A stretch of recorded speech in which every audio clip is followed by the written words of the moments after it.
You're watching Lansdowne Raw, the voice of the fans, and this is our live squad reaction show. I'm Martin Prendergast, joined tonight by Conor McAvoy, who's been up to Abbottstown today to hear live from Heimer Helgeson on the selection of the Irish squad. It's Lansdowne Raw, and it's live. Right, how you getting on, Conor? Are you well? Good big trip to the city today? Yeah, but it wasn't in Abbottstown. It wasn't in Abbottstown, was it? No, it was in Burlington Road, I think you call it. It was at the Sky HQ.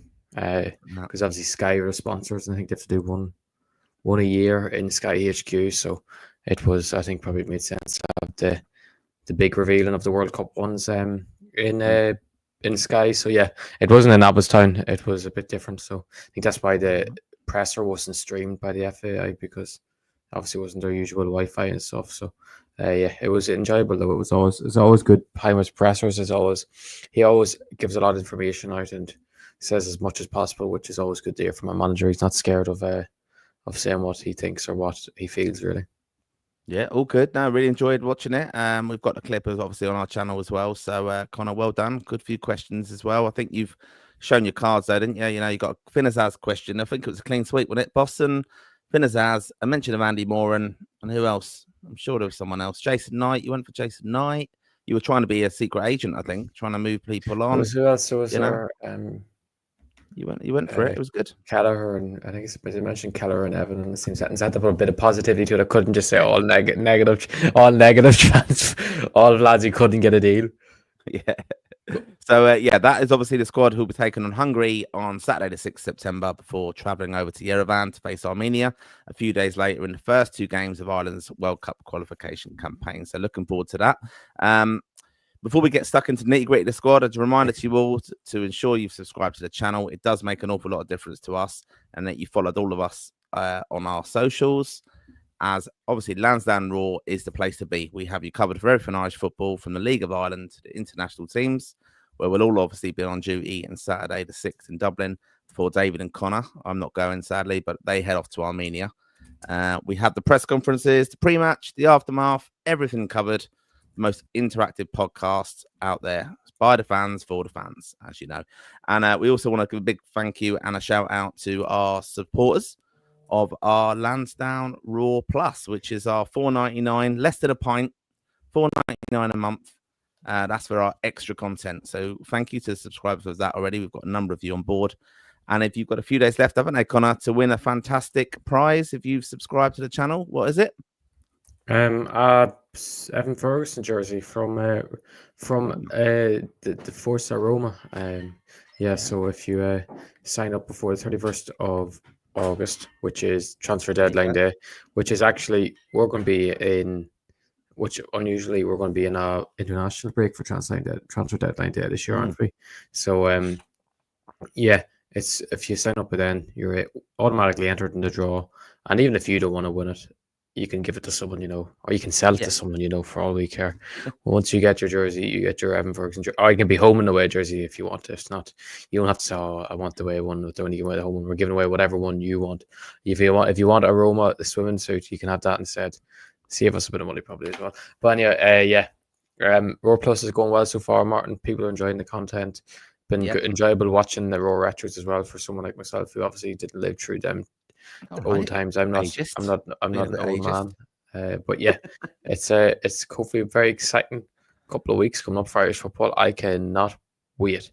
I cannot wait. I'm very excited because it's going to be two real tests. I know Armenia aren't a good side, but when you go away and play in Armenia, it'll always be a tough game and it'll always makes things difficult. So yeah, but anyway, I'm happy. We're going to cover the squad, obviously, who's in, who's out. Obviously, Conor's going to give us his insight from being at the press conference today and asking questions of Heimer. But, you know, we want to hear from you, the Raw faithful, tonight. It's your chance to let us know your thoughts.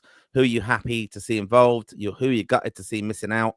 And who are you looking forward to most seeing in action when Ireland, you know, the squad comes together now next week after two games? I think Heimer said today a lot of the lads have got two games before the actual squad meet up.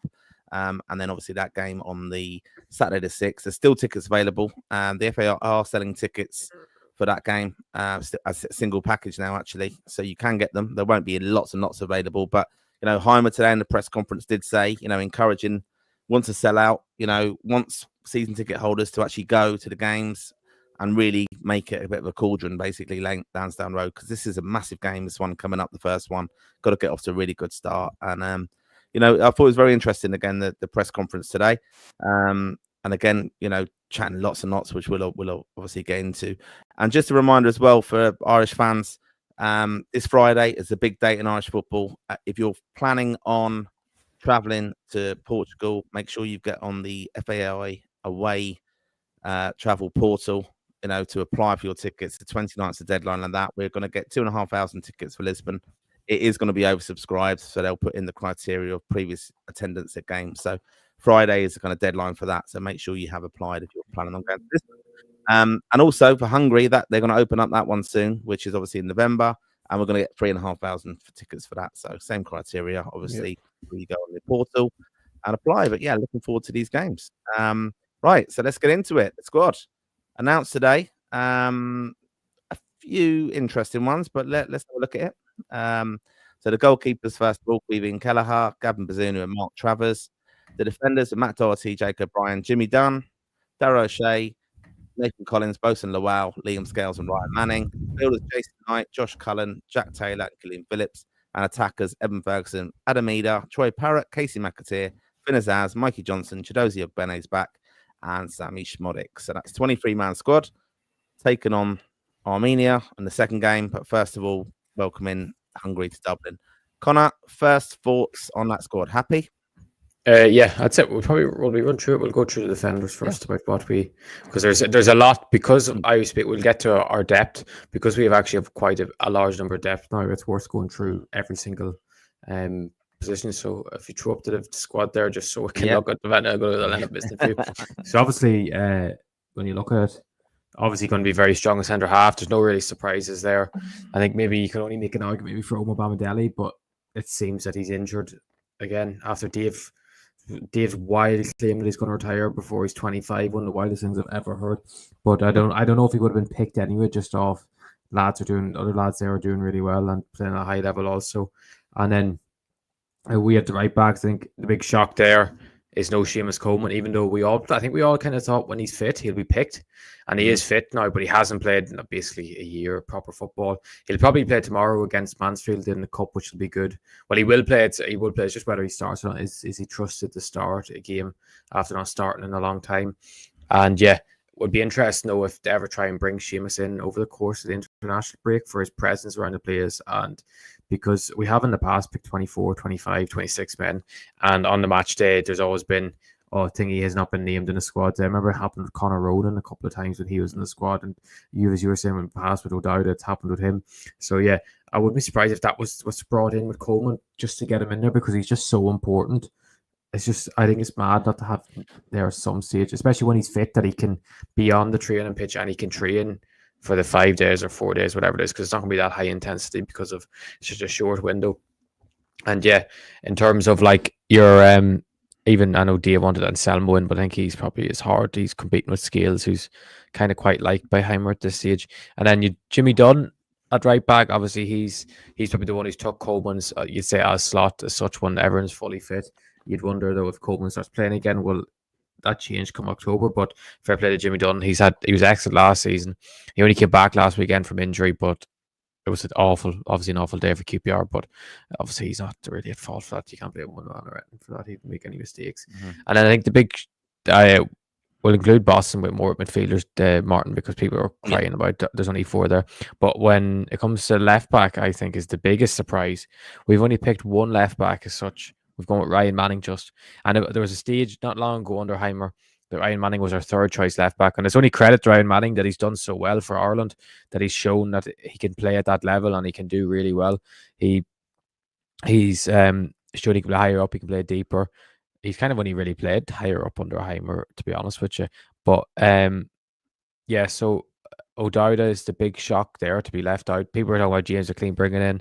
I just don't think James McLean would have fitted, just even numbers wise. I just don't know where it would have fitted in. O'Dowda would be the next in line. I'm very surprised O'Dowda's been left out, to be honest. Heimer seemed to be a fan. He was excellent for Fern Forest from people I've spoken to last week in the Champions League. I thought it would have just naturally would have come in, especially with the way we play with that 3-4-2-1, and would have slipped in at left wing back. And he would have been an option. I thought he might have even been ahead of Manning, to be honest, as a starter, because he's like, both of them aren't great defensively, but I think O'Dowd is slightly better because he's a better athlete, whilst Manning's probably better like overall footballer. O'Dowd's athleticism would help him defensively. So yeah, that's the biggest surprise for me when it comes to the defenders, to be honest with you, Martin, because I just thought at least 2 left backs would have been picked. And I thought Manning and O'Dowd were 2 certs for the squad, to be honest, especially with, obviously we know Brady's out and Brady was going to miss this camp. So I think that's the problem. We just thought, but I have no problem with Heimer not picking nothing against it. I just think it's a surprise, to be honest, for me. And I know you're a big O'Dowd fan, so you're probably disappointed, are you? I'm surprised, really. I'll be honest. I think, making that move as he did from Cardiff to Ferencváros, I think, and he is playing at a very high level. Injury-wise, I think he manages his body quite well, and he has missed an awful lot of football, but he's been picked in Ireland squads in the past when he hasn't played a lot as well. So it is a bit of a strange one, because you think about Manning coming in, replacing him basically in one of the squads previously. So a big loss, Brady. I think, Heimer mentioned that again in the press conference, that, he's been one of my most consistently available. I know he's aging and, obviously difficult now for him, obviously, to stay fit, but, he does bring that quality as well and that consistency. But, I think, again, Heimer mentioned again today, Matt Doherty can play on the left. I think for these 2 games, we might be able to get away with it a little bit. Doherty can go over to the left. Darragh Shea can play on the left as well. Let's not forget that. I mean, I know it will be off balance, in a sense, having to do that with Darragh Shea perhaps playing there. But Liam Scales, I think, as well. I mean, I haven't heard actually any mention of Mark McGuinness, and it's not so long ago, November.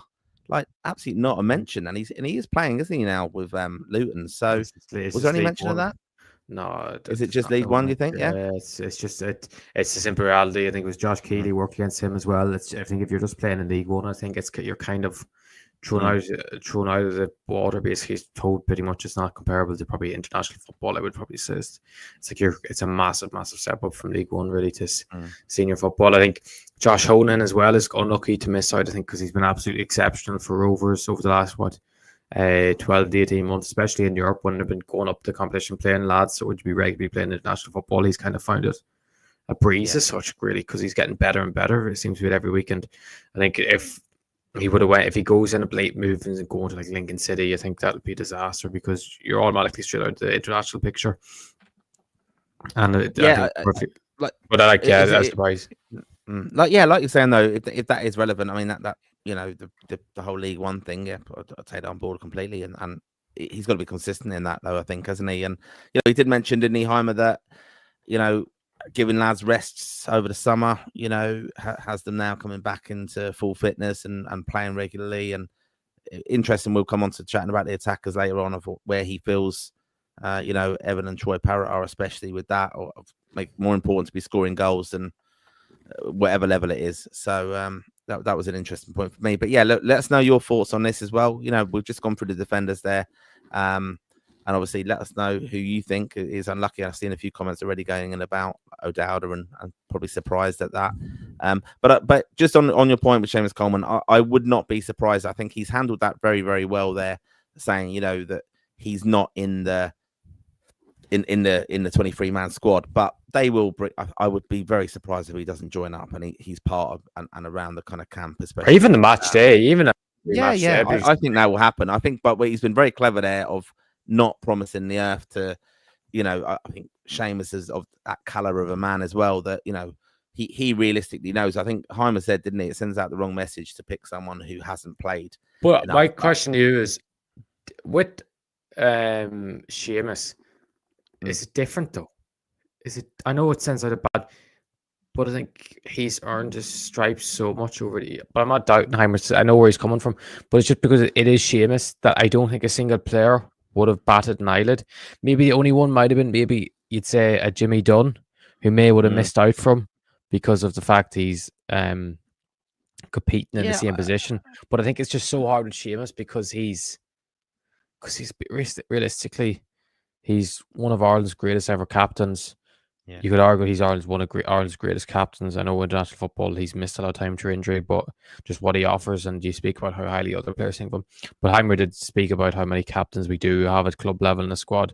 And it will translate. It has to translate over international football, because if you are a captain, your mentality has to be at a very high level. And once you have a lot of, what you'll say, mentality monsters in one changing room, it can either lead to it clashing a lot, or it can lead to it clicking, and you see a real squad development.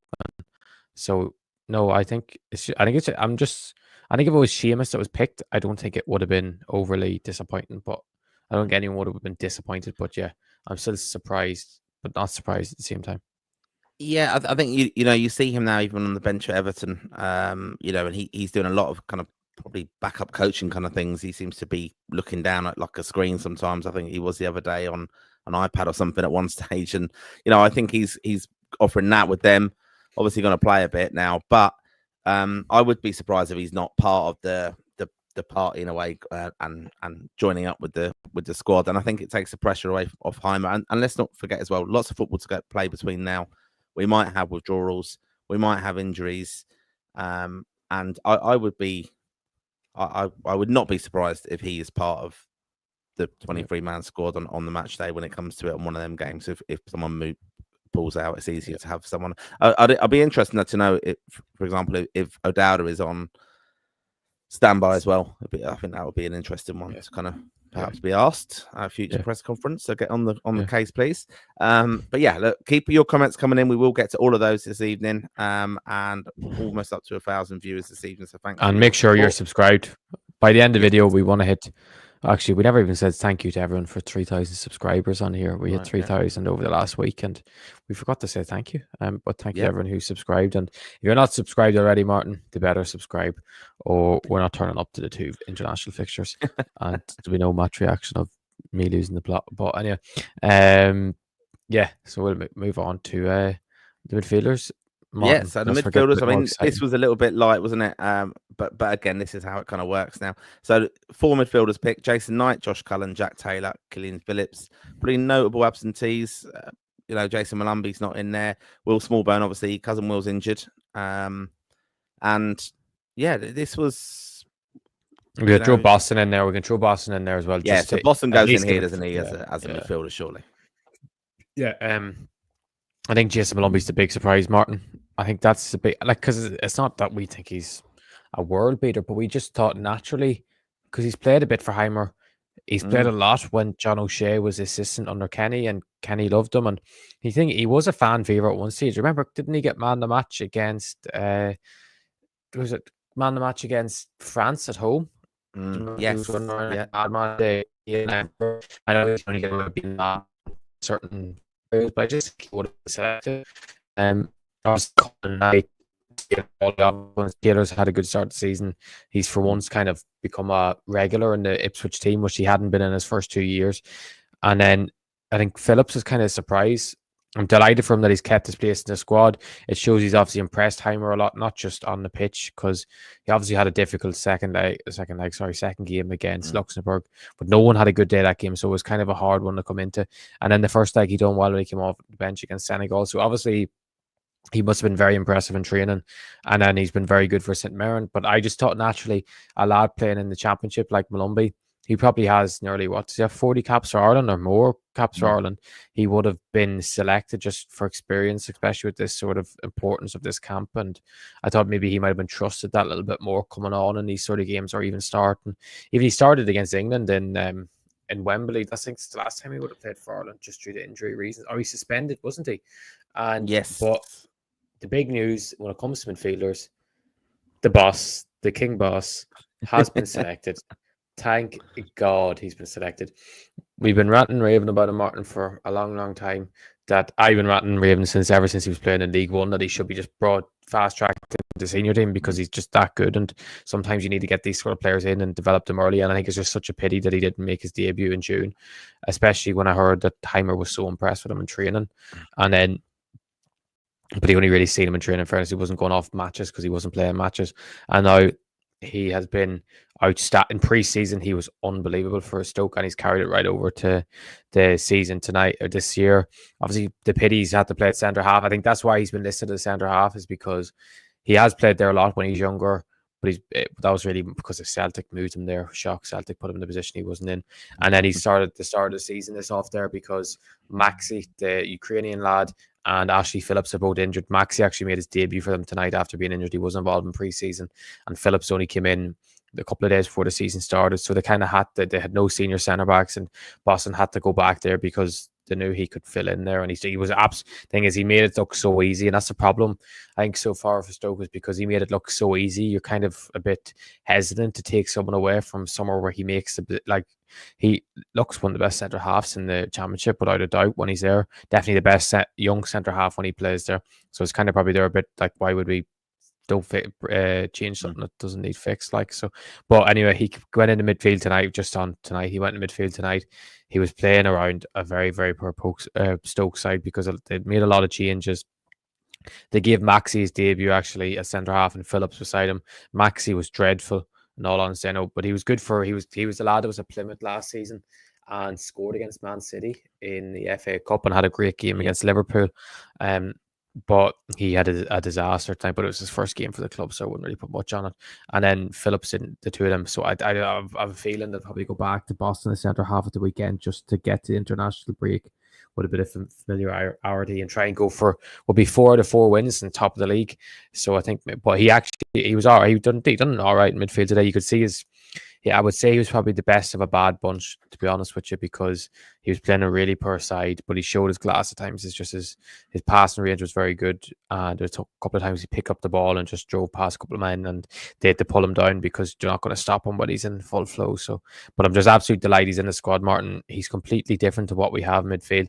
We have a lot of very tidy midfielders who can cover ground, but we don't have a midfielder who can really play deeper, but take the ball in the half turn, and then maybe if the pass option is not on, he can use his body to go past a couple of men, or even naturally he could just pick up the ball and go past 2 or 3 men. We just don't have that in midfield, and it's something not a lot of the Asians have. And I think he's just such a unique talent that even if we're struggling and we need to play, because it seems we're playing 3 at the back, and obviously it's Doherty.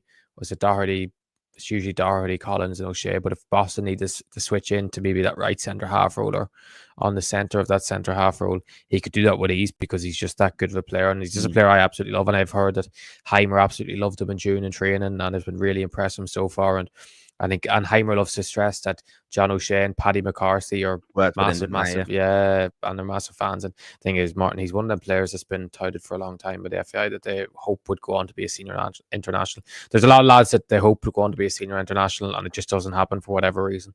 But I think with Boston, it's inevitable, because when you're not technically gifted at that size, there's no way you can't be a good player, no matter where you play him on the pitch. Like, you could play him goals and he'll probably do well. Yeah, no, absolutely brilliant. Like, you know, we were disappointed he didn't play in Luxembourg and get his opportunity. He was called up to that squad relatively late as well. But, you know, just to stress as well, he had a lot of injury trouble last year.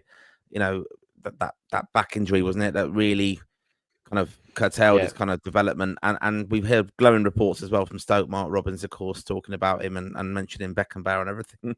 So the hype train's fully there, but we're on it. And you know, I just think though, you know, you've got to fast track these talented players and give them an opportunity. And let's not forget, John O'Shea's been working with him for a while now and seeing his talent. So yeah, I'm hoping that this is going to be a brilliant window for him, because I think he is the type of player we've been crying out for. And one other thing, interestingly, about the midfielders who, you know, he did name check obviously today, but he just said they're all very similar, you know, and we've been saying that as well on the show in the past, that, you know, and I think he said that as well, when he's making changes from the bench, Heimer, it's basically like for like, but it's levels as well, like for like. So yeah, it's a brilliant addition. Did he say that about? Because I actually can't remember, because I remember I asked him about Boston, but sometimes when you ask someone a question, you remember one little line, and because I didn't rewatch it after. Did he say that Boston was different from the rest, or did he just say they were all? He didn't. He just said the people who are, you know, I think he said Conor Coventry's done really well, and he said it. So yeah, I remember he said about Conor Coventry, yeah, which was, it's good to hear that he's praised a player like Conor Coventry, that he's done well. But I think because Boston has that a little bit, I think he's just a better player, to be honest. But anyway, he's there. Boston, Coventry's more, he'll sit deeper and maybe try and dictate, whereas Boston can. whether break up play a bit or take the ball on the half turn. But yeah, very exciting that he's been brought in. I think everyone's delighted with that. Yep, definitely. And then just on to the attackers. Then I've got Evan Ferguson, Adam Eder, who missed a penalty tonight. Celtic knocked out the Champions League. Troy Parrott, Casey McAteer, Finn Azaz, Mikey Johnson, Chidozie Ogbene, Sammy Schmodix. I mean, my first thoughts on that is, I'm delighted with that. I mean, we have now got a genuine attacking threat, and some exciting players there who are in good form. A lot of them. I'm delighted to see Chidozie back. Schmodix is going to be such a key player, I think. These clever players like Finn Azaz and him could be key for these next two games, especially. Obviously we've got Evan doing so well, starting off very well, obviously in Italy, and Troy in fantastic scoring form. I mean, it's going to be. I think we're very blessed with the attacking threat, aren't we? Oh yeah, I'm delighted with the front lineup. I think the only problem we have is the shock that Festi's been left out. I think we're all very, very surprised Festi's been left out, and I know people say about him possibly in right back, and that's where he's kind of played the last couple of games for Istanbul, but he's seen as more of a wing option for Ireland and not really a defensive option. So he's been competing with Casey and Ogbene. Like, we all know Ogbene's been our best player for the last 2-3 years. Like, he's a start to come back in. You can't leave him out. And Heimer loves McAteer. He was excellent in June, and hasn't played as much as we want so far this season, but he's got that move to Ipswich. I'd imagine he'll probably start for them on Saturday. I think they play Saturday. I'm not 100% sure, but I think he'll start at the weekend, and then it'll develop into a real good player for them, especially when you're spending 12 million on him. So a lot for a championship player. But yeah, I'm very happy with the attacking lineup. Not much I can really complain. Like, I can't make an argument for any of the players I adore this time around. Not yet. Anyway, but it's good to have for once you can look at that attacking lineup and think we've so many options. We can play so many different ways. We can play with a front two. We can play with whether it's in a 4-3-3 or we play with a striker and 2 10s behind them. There's so many different ways we can attack that, and people are saying about the lack of midfielders. Like, Finn Azaz is a midfielder. Like, he's a number 10, but he's a midfielder. A number 10 was always considered a midfielder back in my day, Martin, anyway. And Schmodix is the same. Schmodix will probably play wide first, because the thing is, Azaz is our main creative number 10, and you're going to have to try and fit them in somehow, and you're much better off putting Schmodix on the wing, just because he has that little bit more pace and he's more of a grafter as such, you'd probably say. Azaz is more of a luxury player. But yeah, I'm very happy with the attacking lineup. The only disappointment really is that Rocco Vata is not probably in this month, because we know how good Rocco Vata is, but he hasn't really played for Watford because of an injury. And then when he came back, he hasn't played the last couple of weeks, or played only a few minutes. So I think that's the only disappointment. But it'll probably be if he goes down to 21s, because I don't know whether he will, because sometimes when lads get in the senior squad, they kind of don't want to back to 21s, which is kind of understandable. They want to focus on staying in the senior squad, or even could be saying that he wants to, because Watford loves to play behind closed doors friendlies, whilst he's thing is, and will he miss out on them to play a couple of 21s games? But he might think he's better off and trying to get himself in the Watford team, and then he's in the Ireland squad come October. But there's a serious amount of options there. We'll get into speaking about him name dropping Louis Barry in a second. But yeah, I'm really, really happy with the attacking lineup.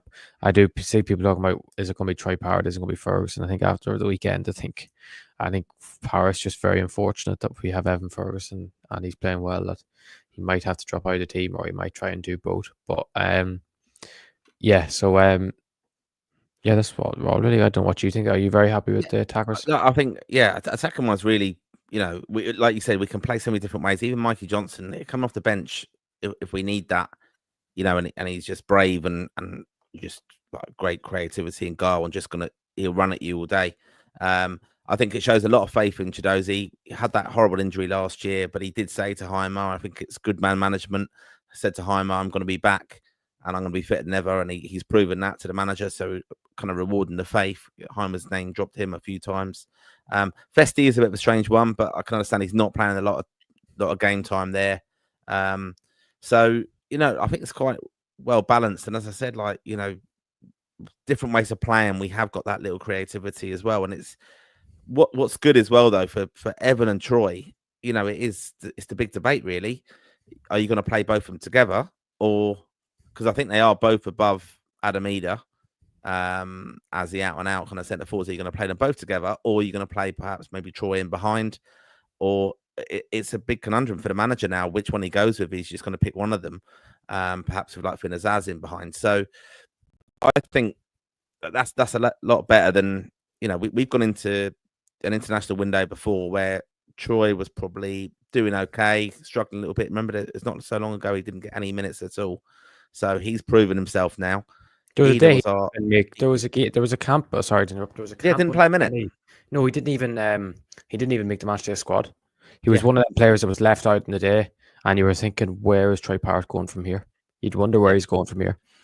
I think that you probably said the only attacker is not really coming in form is probably Ida, because he's not scored yet, and then obviously tonight will not help him whatsoever in his confidence, which is always sad because he struggled when he came on, in all honesty, and then he missed a penalty, which he's always been so consistent from the penalty spot. If you remember when he first joined Celtic, he was taking the penalties, scoring one, and then he scored one for Ireland against Netherlands, which was a big one he took at the time and struck it out east. So you can tell he's a player low on confidence. That he hoped that he can maybe score for Celtic at the weekend, but will Celtic just go and start Johnny Kenny at the weekend after Ida struggles, or will it stick with Yang up front? I think it might end up going with Johnny Kenny, because Johnny Kenny, even though he hasn't really played every minute, every game, every time he comes in, he offers so much, really, and he is a good finisher. He's not really going to miss chances, so it'll be interesting to see what happens with Ida over the next couple of weeks. And if he doesn't score at the weekend, I'd struggle to see him getting any minutes really for Ireland, to be honest, Martin, over these 2 games, unless they're kind of badly need of a striker coming on. Yeah, I mean, another key thing as well, I think he's quite under pressure, Ida, and like coming to camp, remember he put the hand to his ear to the management basically in one of the previous games.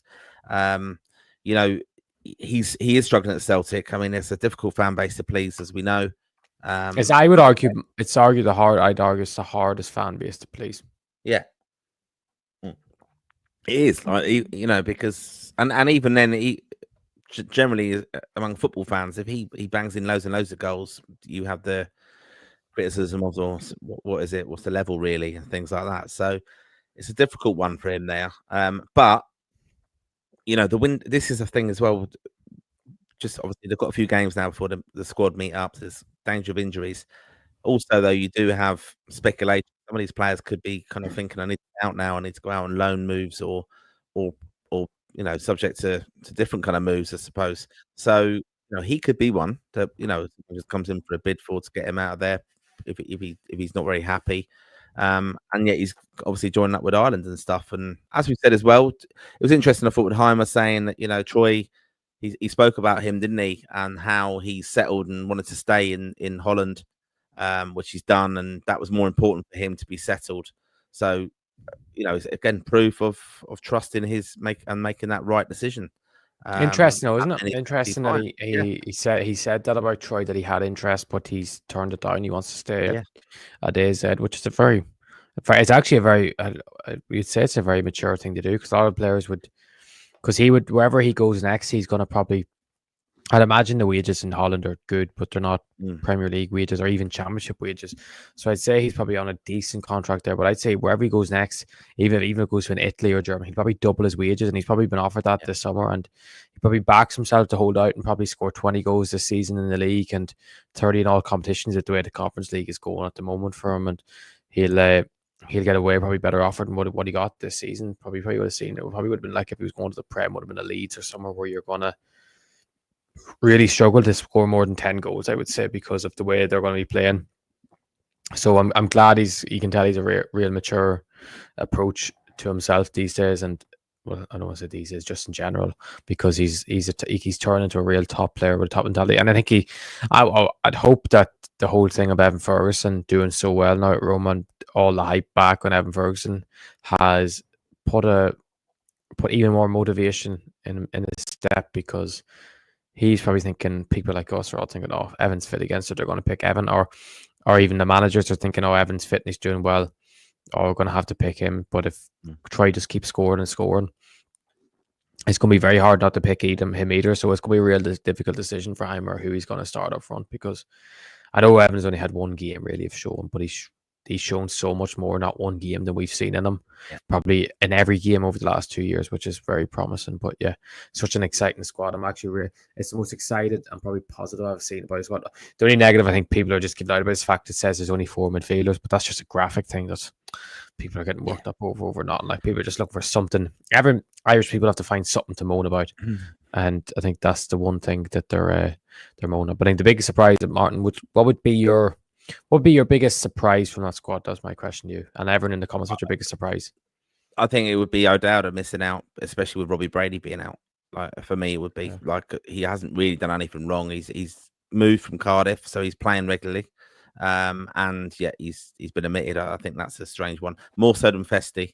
I can understand obviously the injuries and things like that. I mean, just on like Troy though, making that decision to go to Holland and settling things, you know, in contrast to that, Omar Bamadeli's had a number of moves now, hasn't he? At quite a young age, never really settled and got going at Forest. Troy's had more moves. Yeah, I know that. Yeah, but as I'm saying, now he's settled. It does take time. This is the thing. It does take time for some of these players to do it. Like, you know, even Evan, you know, physically, he's, you know, we know that he was fast track with Stephen Kenny, but physically, he's really grown into himself now, and you know, he's a proper beast now. So I think I'm really excited to see what he's going to do. I always talk back about with Evan when he was kind of thrown to the wolves at the time, playing against France in Dublin that night and didn't get a kick. And I was thinking, in a way, in hindsight now, geez, what a baptism of fire that was, because, you know, it was asking far too much for him. And now, you know, even just getting out of, you know, Brighton and getting out away from West Ham as well, it didn't work out. But, you know, it just shows you that you need a little bit of luck. You need it to kind of work out. You need to feel loved and supported. And I think some of the lads do get that from Ireland, and are advised and obviously spoken to. And, you know, I think we're in a really positive position. I mean, we haven't spoken about the goalkeepers, but, you know, the fact even that Quiveen's gone now and is a number one somewhere is the first time that's happened. Gavin's back in is absolutely brilliant. You know, Travers, we know that move, you know, where he is in what's game time, he's probably going to be limited. Max O'Leary's obviously injured. And then we got Josh coming through as well. So, you know, I am really excited for it, because I don't think there's anyone. Is there anyone really from this squad who's like, we're not missing anybody? They're all fit, aren't they? Only Brady. Only Brady. Brady would be a definite starter, just because of how well he's done. I think Brady's only definite starter we're missing out on, to be honest, really. And Sheamus perhaps, but he hasn't played consistently for a number of years. I wouldn't say a starter. He hasn't started since we played England at home. Actually, wasn't that long ago. Like, what it is a year, but it actually doesn't feel like a year. But unless you maybe say Smallbone would be in with a chance, because he has started a couple of games, but he's missed so many. Every time he seems to get injured, it's right before it. Not that but he does. You can tell he does get in, but it always leads to missing international breaks. He's one of them ones. So. And I suppose the other one you said about, I've kind of said Cod in the answer to your question, but you know, Malumbi as well. I think he probably will feel a bit hard done by. I think that's a massive surprise that he's gone with Phillips over Malumbi. Obviously, I'm not going to question why he's done it, which is fair enough, because I don't think there's a huge difference. But I think everyone is surprised that he has, just even purely off experience and international experience, that he's gone with that Houston, maybe, because I wouldn't even say enthusiasm, because I don't think anyone can have more enthusiasm whilst playing football than Jason Malumbi, because the man does somehow to run on the pitch and going around like nailing people. I just thought because he's playing the Championship, it's taught at a higher level than the Scottish League. I just thought he would have been picked over Phillips, but and I think Fessy is a massive shock. Fessy is a massive shock being left out, especially at how much Heimer loves him and the media love him and fans, like, little kids go to games and their favorite player is Festi. Everyone loves Festi, like, because the way he plays, and he has a cool name, and that he goes by his first name, and I think everyone loves him. But I think it's a big surprise that he's not been picked. And even, like, I know Heimer spoke about Andy Moore and stuff, because the MLS was interesting to hear what he thought of that, and he seems to speak very highly of the MLS, that he had a lot of players whilst he was managing Jamaica who have a lot of quality players as well, and that it's a very competitive league with a lot of good players, and it's a league that he could go to really well. The only problem, though, is because their season's over in like January or December, he has to wait in his international clearance, which hopefully doesn't take more than another week, that he can play this week. But if it does, it'll take him a while to get up to speed. Hopefully go straight in as a starter, which they all want. Supposedly they have a midfielder that's quite poor, but the manager loves him, so he's going to hopefully go straight in and they play him as a 10, which might actually get him in the Ireland picture, because the problem is now that a lot of times he's been on standby for Ireland, has come in late as that next option. He's not going to be on standby for Ireland anymore. But it's either he's going to be in the squad or he's going to be staying in America, to be honest, because they're not going to pay for a lad to fly over from America for 2 days or the day before a game, because it's probably makes no sense financially when they can probably bring a lad that's doing all right in the championship or something. But it is interesting because I think if Andy Moore does really well in the MLS, he will be picked. But I just don't know if he's enough time between now and December to get up to speed to really become a main man in that LA team and play enough to me, because the qualifiers are October, November, and even October seems way too soon to even consider him for it. And maybe it is November, but he might have a very settled squad and could be relying on injuries, and then you're kind of working off, will he make the squad come the World Cup? But other than that, I think I'm very happy with I'm not happy.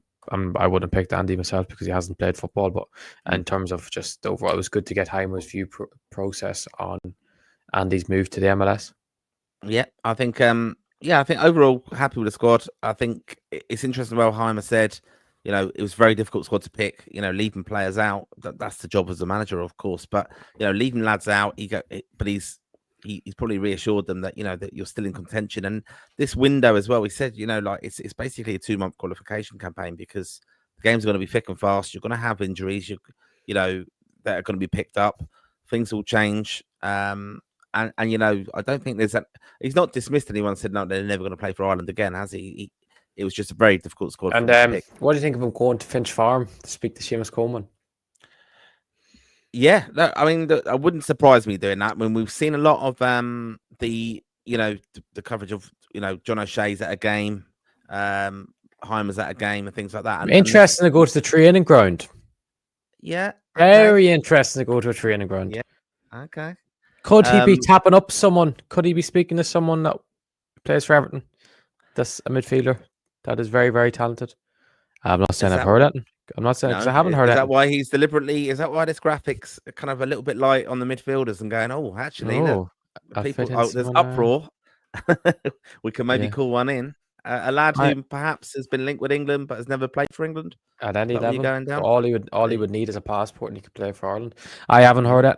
Being honest, I haven't heard it about this player. But from just doing quick mathematics in my head, it feels very strange just to go to a training ground just to speak to Sheamus Coleman, to tell him he's not been selected, and speak to the coaches.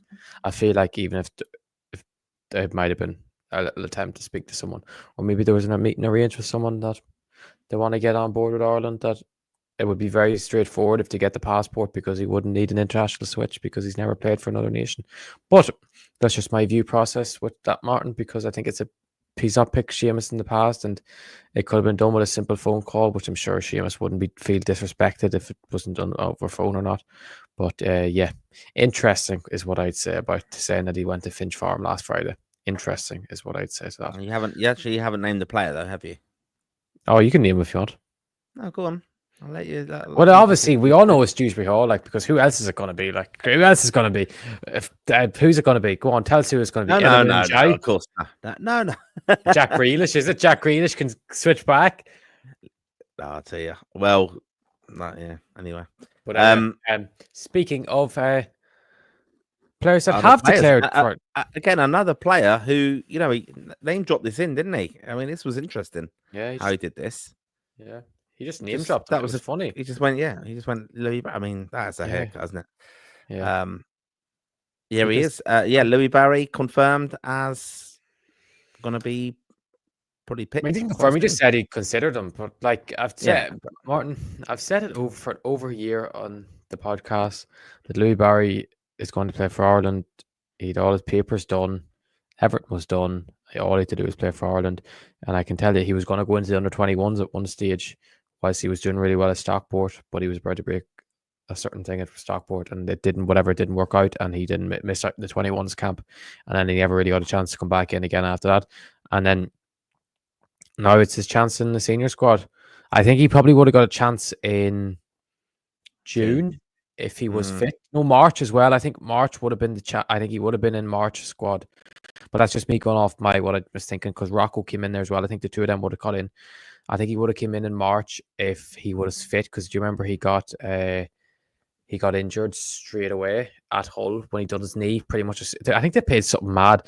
They paid a loan fee of like 3 million to get him from January to June, and then they got rid of they basically had to get rid of him straight away. So it wasn't a good thing for Hull, but he missed out on June or March, because at June, maybe because Hull weren't going to be, they were one of the teams that finished early, so he would have maybe not been considered. So yeah, this one has been in the works a long time. I know he's technically not an Irish international yet because he hasn't been called up to the squad, but he's an exceptionally talented player. He can play up front, can play on the wing, he plays on the left usually these days. He's tore apart League One last year. You know, you're a top player when you went to League One for the first half of the season and you do so well that your team recalls you to send you on loan to a higher level. Like, it's not like he was doing it in the National League North, he was doing it in League One, which is still has a lot of talented players. Like, so yeah, he's going to be a huge asset to Ireland. He hasn't started as well as probably would have wanted at Sheffield United. He was threatening at the weekend for them, but he didn't get his goal, and Sheffield United have been awful so far. So I still think he's going to be a huge player for Sheffield United this season. I think there's no doubt he'll come in at some stage over the qualifiers and make a big impact. Plus, we have a winger like Mikey Johnson on the left, who's very, very skillful, can beat a man, take men on. I would say Barry's a lot more direct. He just wants to score goals. It is a huge asset because we don't have a lot of players in our teams to score goals for Ireland, and he could be a huge asset for Ireland to come as that. And it's a great option now. Our wing options are absolutely stacked, Martin. We can say on the left we have Mikey Johnson, we have Rocco Vata, and we have Louis Barry, and then we on the right we have Casey McAteer, Gio Bene, and Fessi Abiselli, which is massive. And I know Sammy Spadek plays off the left for us a bit, but I think it might get to the stage where he's competing with Finn Azaz for the number 10 role rather than putting them out in the left, because our left wingers are obviously more natural wingers, and so I think Louis will be a huge asset to Ireland because he's just very, very talented, and he's a goal scorer as well. So it's not just he's going to put in good performances, and he's very direct. He'll score goals. And interesting, though, Martin, before you speak about him, do you remember he was in March? He was on about playing 2 left-footed wingers on the left and 2 right-footed wingers on the right. He can't do that this camp unless he plays Liam Scales at left back, which he's not going to do, and he's not going to play it. And then Manning in front, he's not going to go that defensive. So it's interesting that he's got away from that, but that's just my viewpoint came to me there. But anyway, yes, what's your thoughts on Louis Barry? Do you think he'll add much? Yeah, I think he will. Yeah, I mean, it's just a shame that he didn't get included in June. You know, just come a bit too soon from obviously, and Joe Patrick, we haven't mentioned him being omitted either. So you know, I just think it just shows us. I think John Patrick's well off at the moment when you're playing in League. Yeah. 12, oh yeah, no, I know that, but like even like Sinclair and stuff, you know, we have got incredible talented players coming through. I mean, we could put up the graphic. Do you want to put that up now where we of the players who could have been there? This is a graphic I made and put out on Twitter of the Ireland squad, a possible Ireland starting 11 of lads who haven't been selected.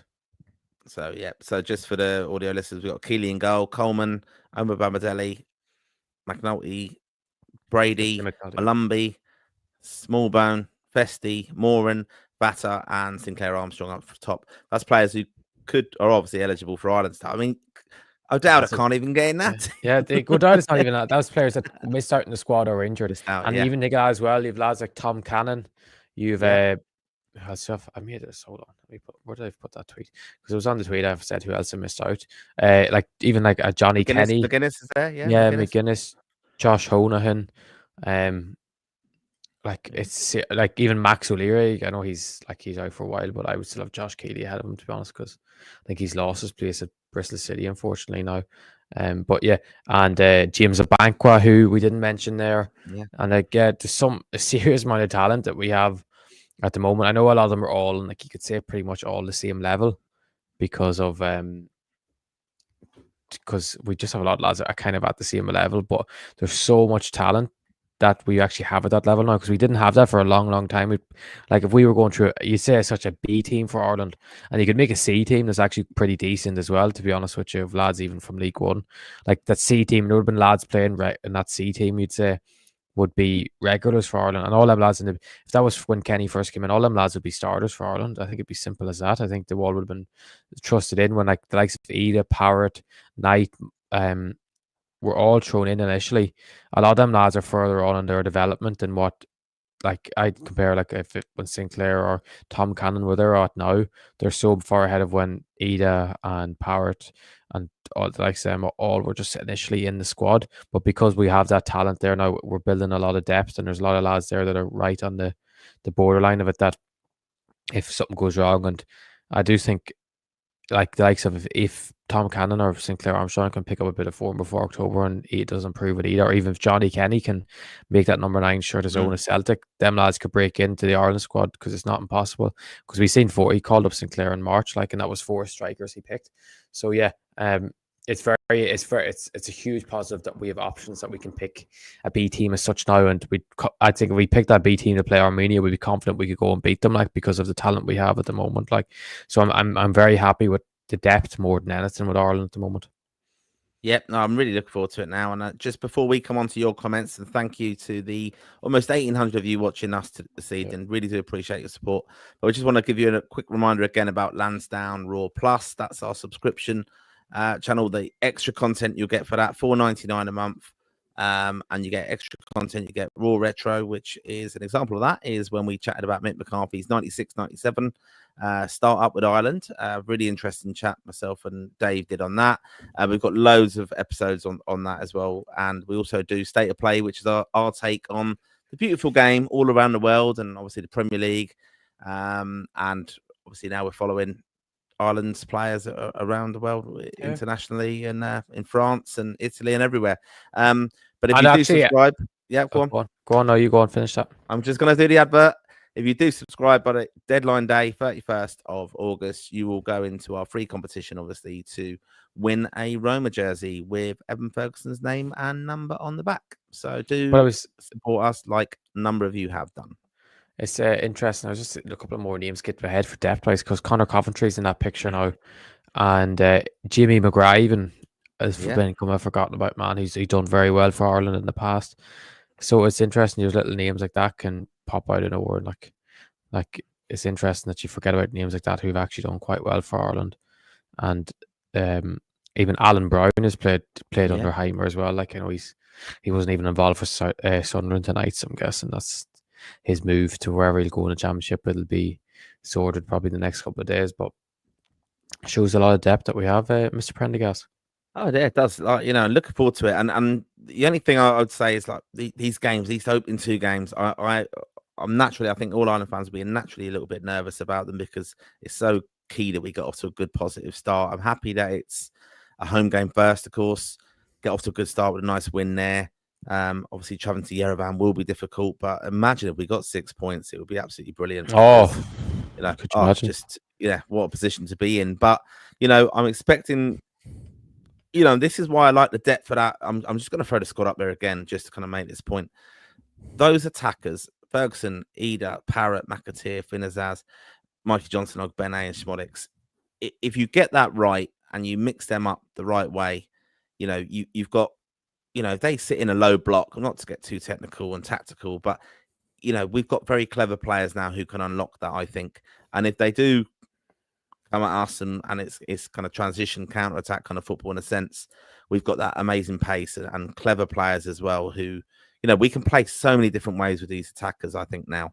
And I'm interested in some of these comments as well. We'll get through them, because obviously the midfield has probably been questioned because there's 4 players listed. But, you know, we know that Boston can go in there, and we know that how the kind of the wing backs might operate as well. So, you know, we do have players who can go in there. But I'm really looking forward to this now. You know, I'm hoping the Irish fans are really going to get behind, especially on that first game, because that's the key one. Get the 3 points, make it a hostile environment as well to come. You know, a hostile atmosphere. You know, and get the 3 points, get the job done, and then travel on real good spirits. Because he mentioned it today, didn't he, Heimer?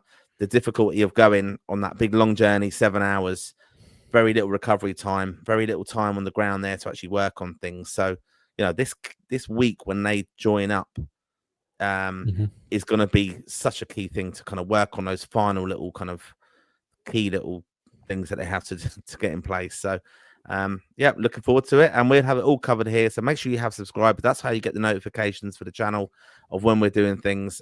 We'll obviously have a lot of promotional stuff out of how we're working over this whole international window, because we have you covered from inside the stadium, outside, pre-match, in the bars before the games as well, of course. And we're going to all be in Dublin, so looking forward to that. And yeah, really look forward to it now. So we'll come on to a bit I enjoy a great deal. We've got actually tonight, before we go into comments, the Hungary squad was announced as well. Oh yeah, there you go. The Hungary squad was announced. Go. Who they all play for? There's a Callum in there. Callum Styles. Yeah, Callum Styles that plays for West Brom. Very average player, to be honest with you. Plays left back for West Brom most of the time, or play midfield. But yeah, this and I in the ways the Hungarians have it. They go with the second name first, so like Szoboszlai, Dominic, like go away, just put the full name, like so it's easy to read. But some decent players in there. Toast is a good player. Salai has always been good for them. Obviously, Szoboszlai and Kirkes. Willie Orban is a very good centre half. Like they have a decent squad, in fairness.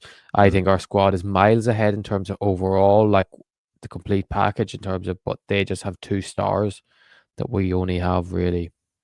We can really, if Evan's at his best, Evan's at level, but at the moment we probably say we don't have players at that level. Hope that Evan will know by the end, if he scores this weekend and puts on another masterclass, we can say he's at that level for the time being anyway. But yeah, we need to get more players kind of at that level that they have their top 2 at. But in terms of the overall squad, ours is a lot stronger, I would say. Like I know the lads playing for Ferran Forest, we're obviously a good side, but we've one player plays for Ferran Forest and is probably Kuchikardju was their best player in the Champions League so far, and he didn't get picked for us. So yeah, so it was interesting he didn't pick Callum for the sake of even speaking about these Hungarian players and assessing, giving little clues on what they're like and what their positives or what their strengths and weaknesses are, because they're all quite similar, like when they all play for Ferran Forest and they all came through the same system as such. That is a strange one though, isn't it? Like you think about the kind of profile of Irish football and you know, from a Hungarian perspective, they must be thinking, how's he playing with us in the Champions League qualifiers and things, and yet he can't get an Ireland squad? You know, is this a masterstroke from Heimer saying, if you think Callum O'Dowd's good and he's tearing it up for you over there, he's not good enough for our squad. We've got these lads to unleash, put the fear of them into it. But yeah, that's just an interesting one, I think. So, right, we're going to come on to your comments. Thank you again for almost 2,000 watching this evening on a Tuesday night. Maybe that's just a Dave factor. He's not on. Actually, we forgot to say, anyone that subscribes to Word Plus, if you actually like listening to Dave and listen, Dave true. is going to put up his own squad reaction of just him talking, because I don't know whether today is his day off, as he likes to say his day off, or he's actually, I think he's working actually. I think today's one of the days he's actually working. He's going to have his own reaction up on Word Plus for anyone that wants to see a bit of extra content. So he's going to put his own reaction up tomorrow of his reaction to the squad. God knows what he's going to come out with, Mr. Volatile. But yeah. We're trying to encourage people to sign up for this. Don't listen to that. Yeah. No, that is an option. Obviously, there's a lot more than just Dave. But yeah, look, thank you again for your support, and we're going to come on to your comments.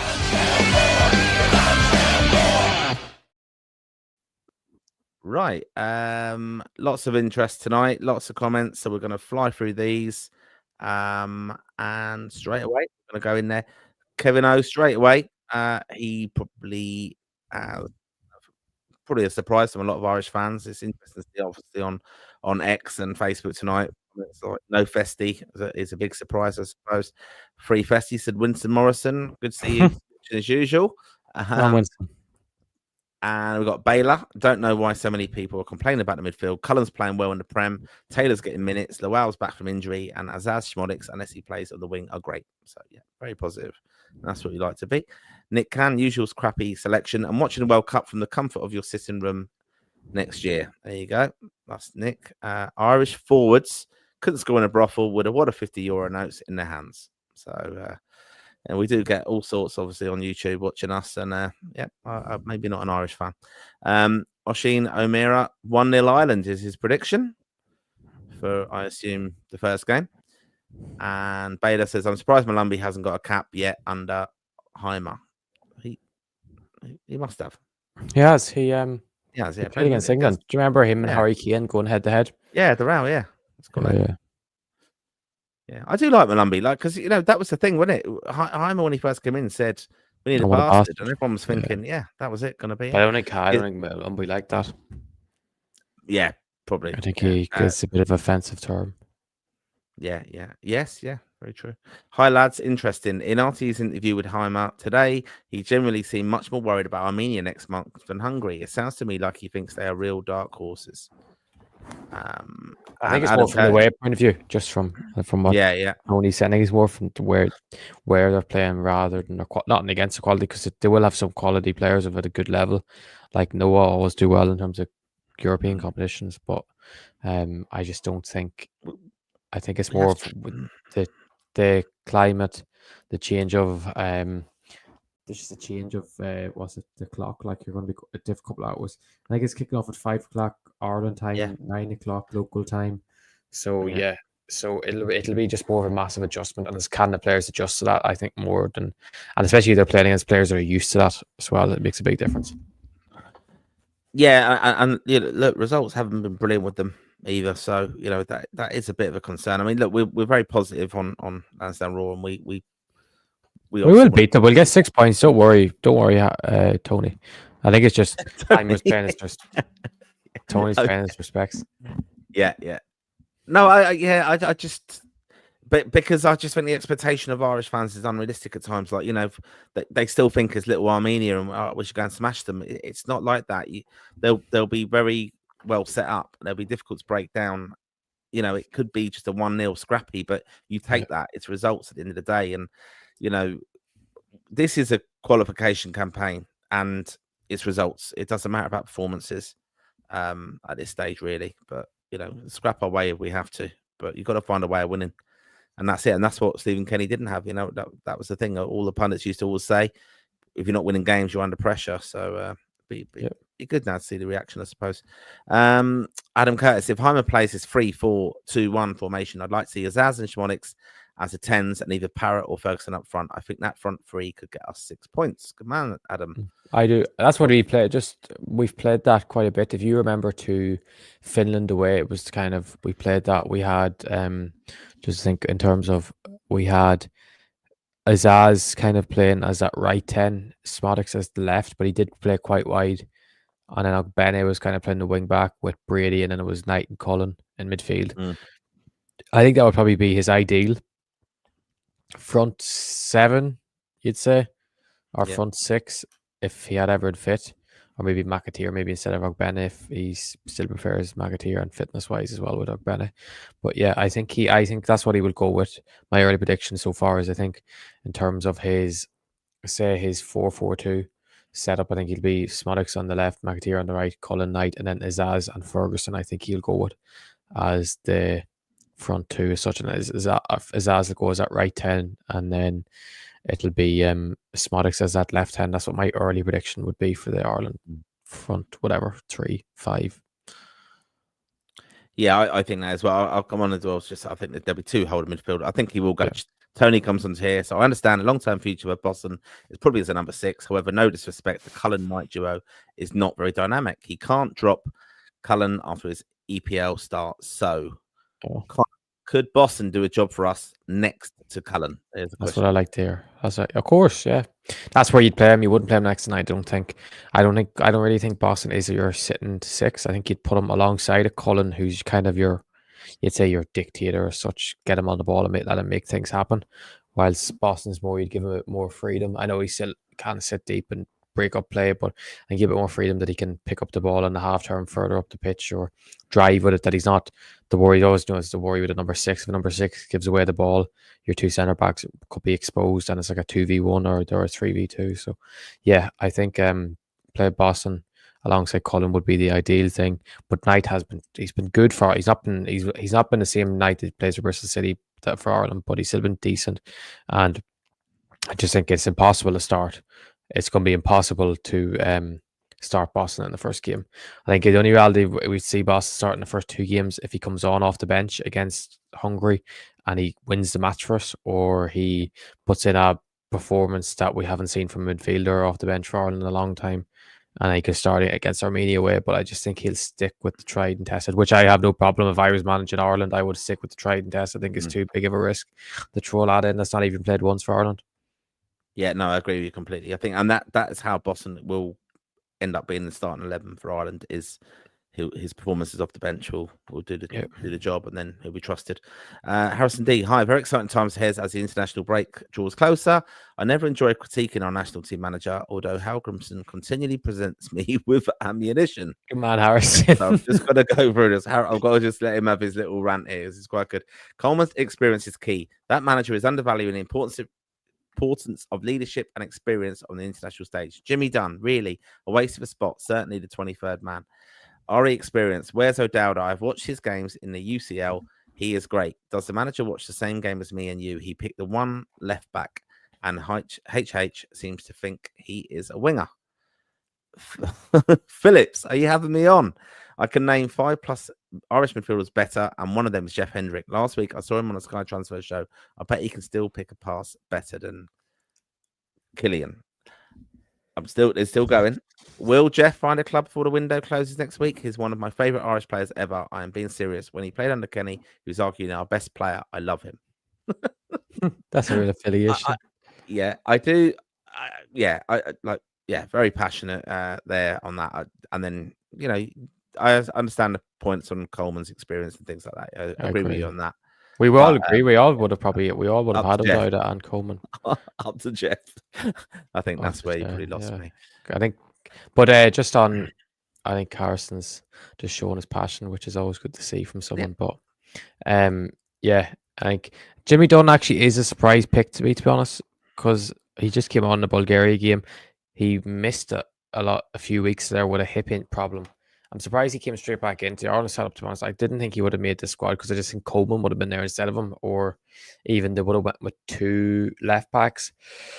Having no doubt Admatic, and then just having Doherty for the right, and then having maybe Jacob Bryan who can fill in there as well. So I was kind of surprised seeing Jimmy Dunn, but I think Heimer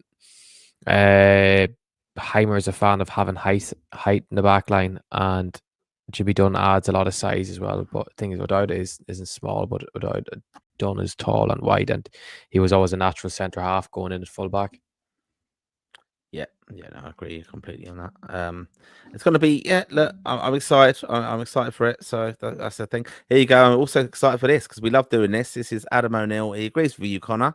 Raw Retro is a great watch.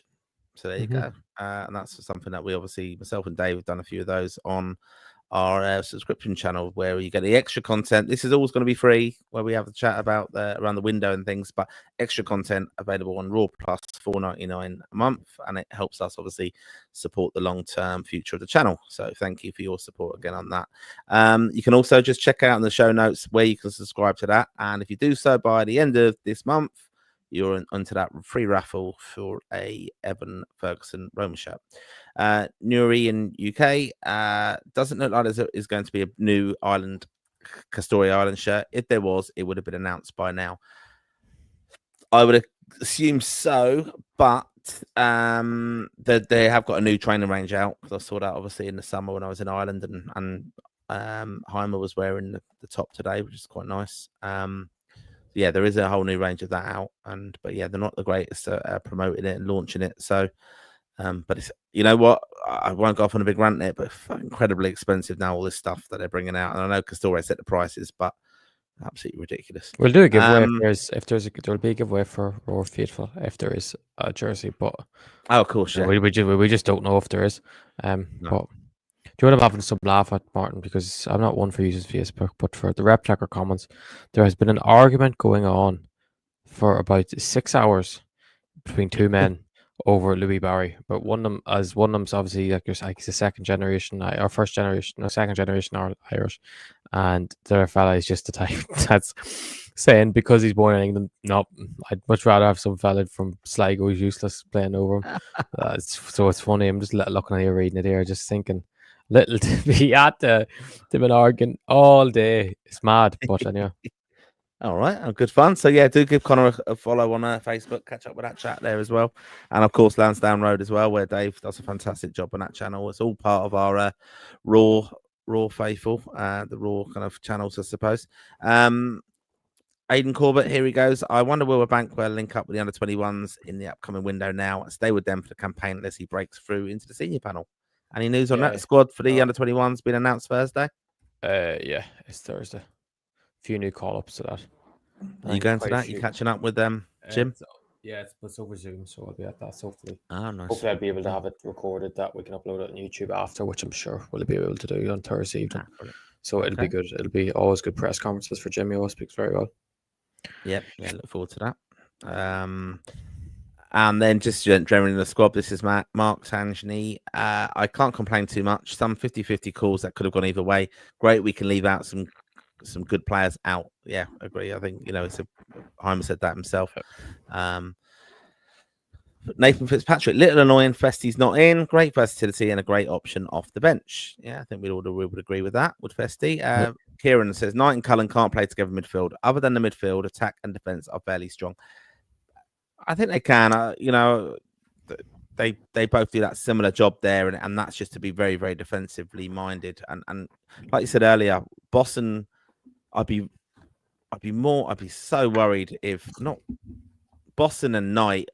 I can never see that because Cullen, I think, is key to our midfield of just the discipline of it and doing that job. It's a little bit like Glenn Whelan did over the years as well. So underrated in what you actually do, that dirty work and just covering spaces.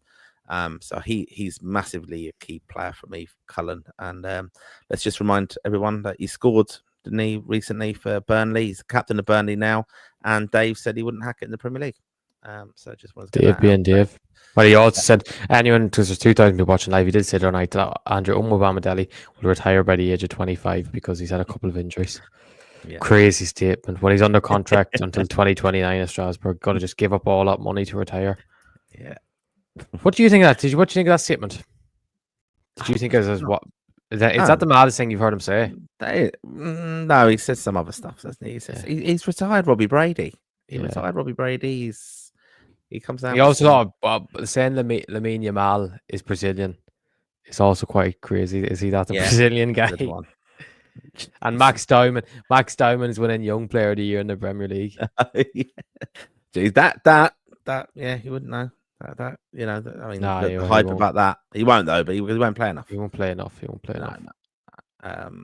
But and just while we nearly went off on a tangent there, chatting about English football and then Premier League, and that's all our chat and crack we have on that is all in the State of Play, which is obviously on the pay channel. So that's where another reason to kind of there'll be an episode out next day or two. There will be.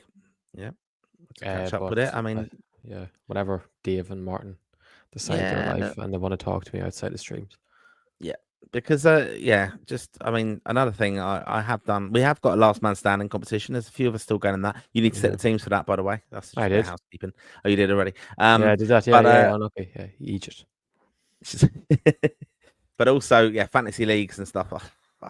I've not even changed my squad in the first week yet. Anyway, but doing all right in my one, I think. Betting Keane anyway. He'll come on now and say no, you're not. He knows the truth. I had Josh Cullen in it, didn't I? I did. Someone on one of not to go off a tangent, but someone made Colin. No, who was it? I was someone. Oh no, Timber. Yeah, triple captain Timber. Yeah, and they had Colin and Jaden Anthony in the team as well. But madness. Jesus, lucky. Like I don't get it. You young kids. Anyway, Baylor Harrison. I heard AC Milan are still having a look at Jeff. Might see an offer soon. Fingers crossed. And Tony in LA, Louis Barry is left midfielder, right? Could he play left back? That's the desperation of Ireland's. He's right-footed, unfortunately, so he's not going to be He's not going to be a winger, a right-footed winger that ends up left back. Yeah. Harrison D, please do me a favour and watch O'Dowd play against Quarabag tomorrow evening. You will be scratching his head why he is not selected. I have his game from last week recorded. I watched it back. The Hungarian fans love O'Dowd. I'm telling you, he should be in the squad. The manager thinks Manning is an attacking player. He doesn't know more than me or you. O'Dowd was brilliant versus England. He was very good against England. Yeah, he was, yeah. It's very frustrating, no doubt. I just stop start with Ireland and stuff. Injuries, isn't it? And, but actually, we will. I will be, because I was on holidays last week, so that's why I didn't see the Champions League games. So, but I will watch Odaida tomorrow just for you, Harrison. Hopefully, he does well. Yeah, exactly. And best of luck to him and Robbie, of course. Yeah. Tony in LA also says Josh Honohan will never get in the Ireland squad as long as he is in the League of Ireland, which is a shame because we're crying out for a left back.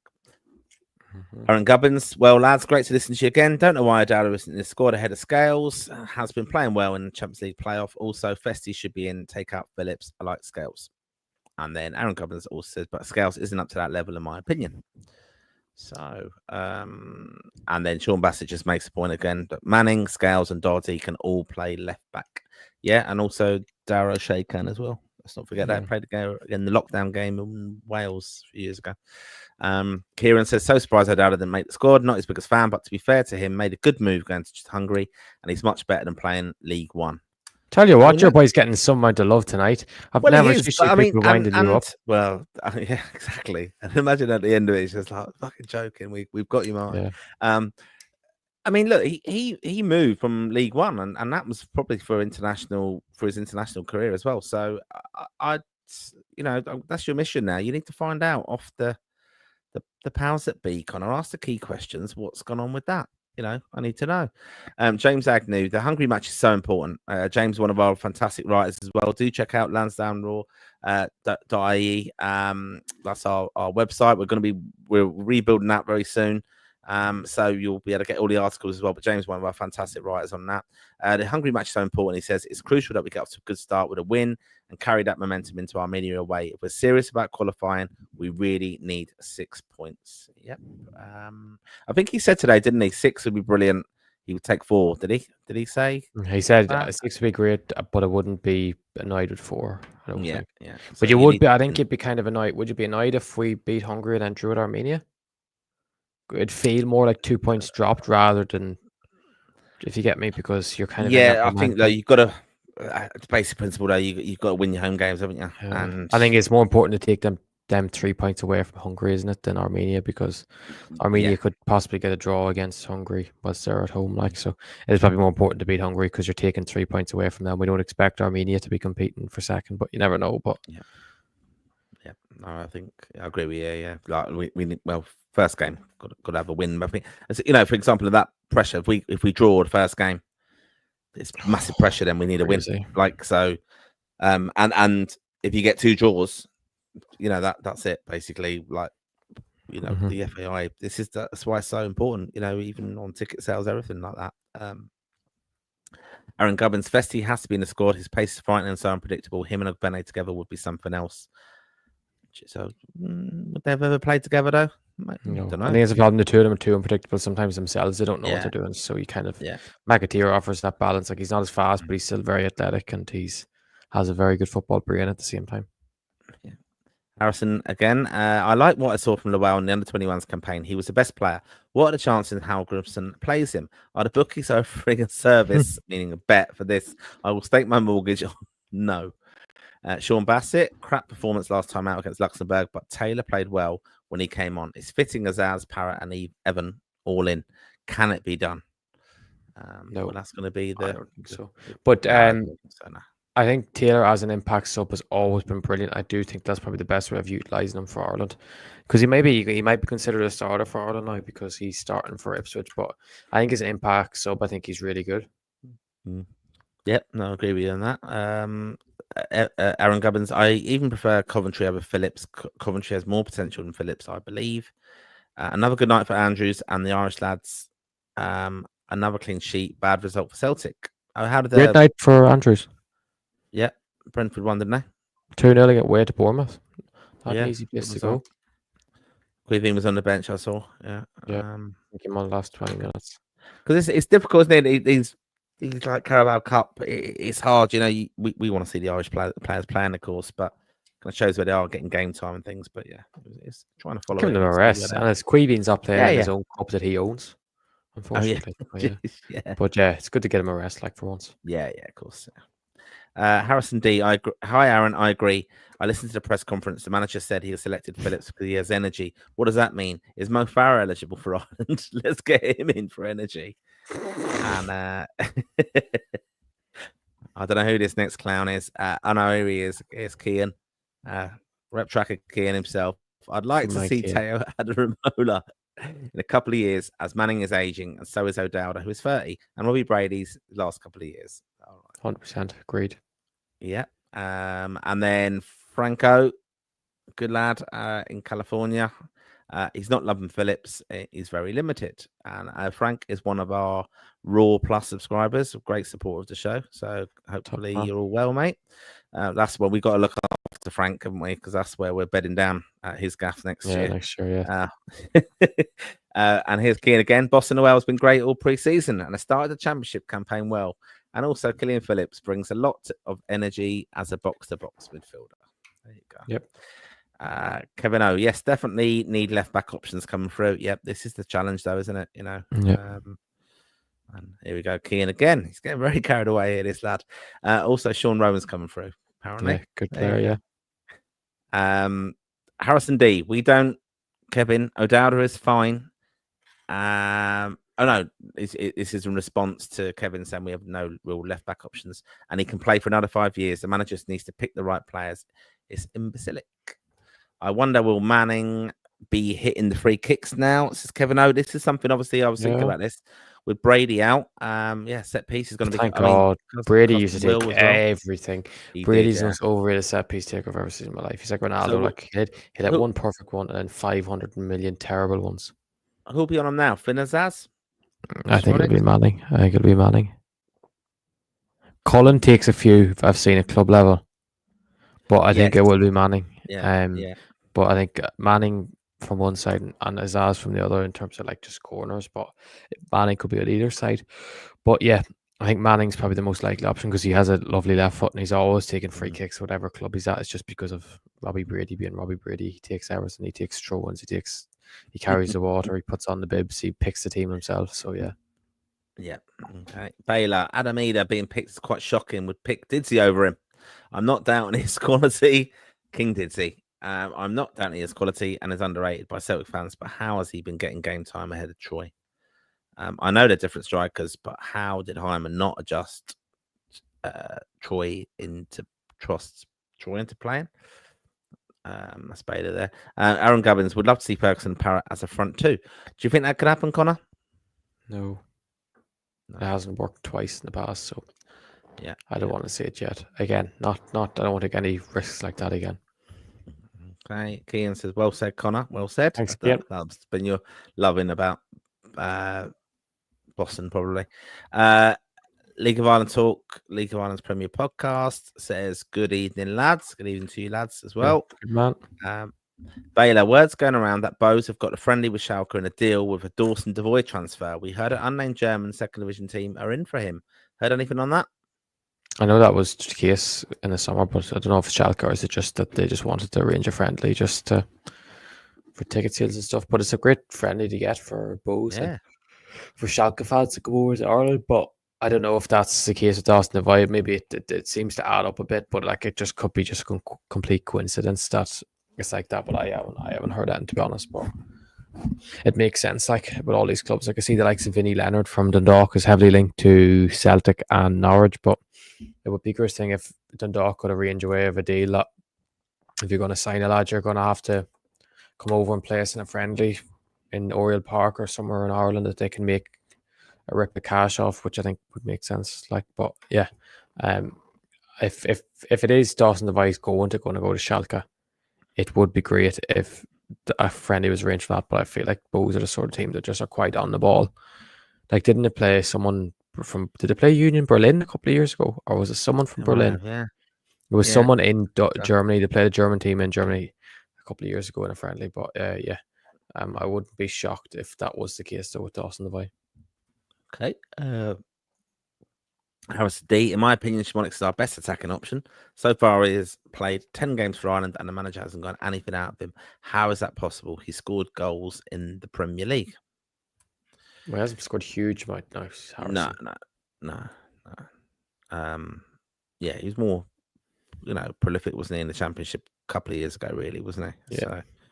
So, but yeah, look, we know he's had that move up to Ipswich and stuff, and got the injury then, didn't he? So, Kean again. I think Evan and Parrott should be starting. 10 goals already in the season. Evan played well in Serie A debut. Baylor, Conor, do you think George Long will get above Gavin at Southampton? George Long? Who's George Long? Hold on. All right, you look him up. Is it they've signed someone called George Long. Who the Okay. Season long loan?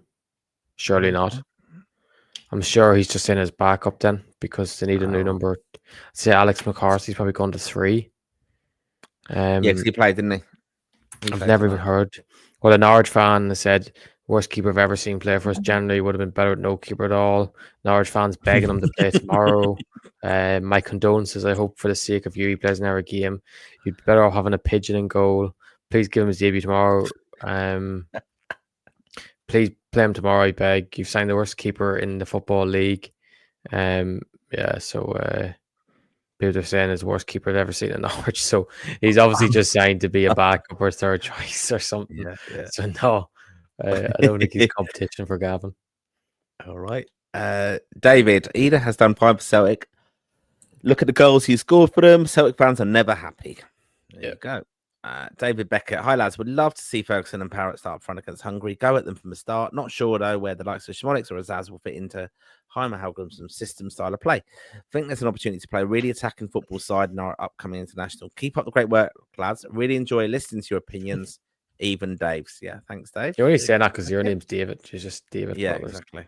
Yeah, thanks for your support. Really appreciate it. Owen Kavanagh, O'Shea getting picked, and then he has a shite emoji. It's fucking Collie. Go away, Collie, with your hatred of Dar O'Shea. He hates Dar O'Shea. Just hates Dar O'Shea. He's just disrespectful. Jesus. No manners. And then David Beckett, would you start Doherty at left back? I could see that. No, I could.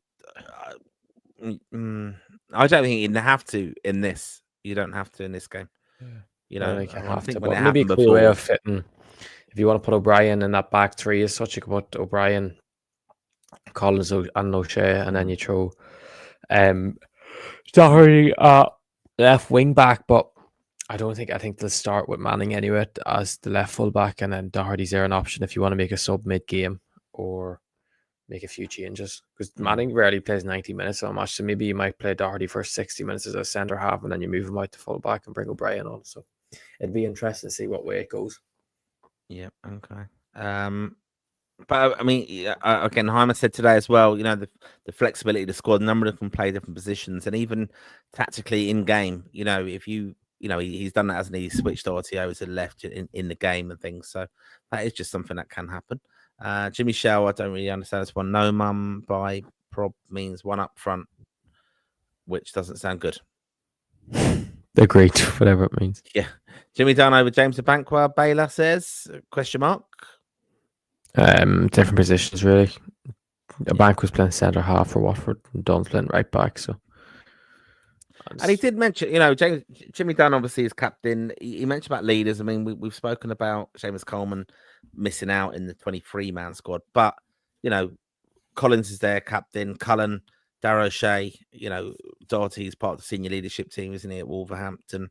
Another modern kind of terminology, I suppose. But we've got a lot of leaders in that squad now, and I think as we know, a number of these players as well, fast tracked under Stephen Kenny. They are well capped now. I mean, you made the point earlier, Malumbi, I know he's not in the squad, but he's got 30 Ireland caps. But some of the lads are on 20 plus now. So they've got a lot of experience at the international level, and this is their time to deliver now, this World Cup qualification campaign. Knight's on 40, isn't he? Yeah. I mean, the other thing, just to, again, a little congratulations out to a few of the lads, seen some kind of personal news from them on their social this week. Jacob Bryan's become a father. I mean, that's a game changer, of course. So congratulations to him. It's a game changer to the Irish international team. The way you said that is like, of course it is. Of course it is. Jesus, because of course it can impact. Of course it can. And I've seen Jason Knight's expecting a baby as well with his partner, wife. So congratulations to them as well. But I mean, this is something we've spoke about in the past of, Alex Ferguson famously back in the day loved the lads, like his players settling down, so he knew where they were. Different in club football, of course, but it does obviously change you. And I think, are you trying to say to be stuck with one woman? No. Instead of having multiple girlfriends, is that what you're trying to say? Yeah, exactly. Yeah. Sorry, you made me laugh.